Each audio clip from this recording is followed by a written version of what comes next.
রাজ্যের সরকারি স্কুলগুলিতে গ্রীষ্মের ছুটি পড়ে গিয়েছে এপ্রিলের শেষেই, তবে এখনও বেসরকারি স্কুলগুলি খোলা, সেখানে চলছে ক্লাস। রবীন্দ্র জয়ন্তীর দিন থেকেই ছুটির আবেদন মমতা বন্দ্যোপাধ্যায়ের।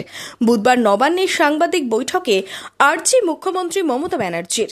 তবে তিনি বলেন, লিখিত কোনো গাইডলাইন পাঠাচ্ছি না, এটা আমার আবেদন।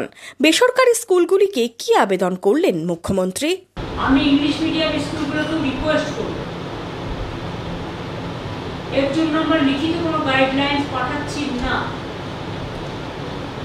এটা আমাদের আবেদন থাকবে যে আমরা তো রাজ্য সরকারি স্কুলগুলো ছুটি দিয়ে দিয়েছি, এবং যেহেতু অনেক রাজ্যেই ছুটি দিয়ে দেওয়া হয়েছে, প্রাইভেট স্কুল যারা আছেন তারাও যদি দয়া করে অনুগ্রহ করে, কাল বাদে পরশু দিন তো রবীন্দ্র জয়ন্তী, আপনারা আপনাদের ছুটিটা রবীন্দ্র জয়ন্তীর দিন থেকে যদি করে দেন ভালো হয়।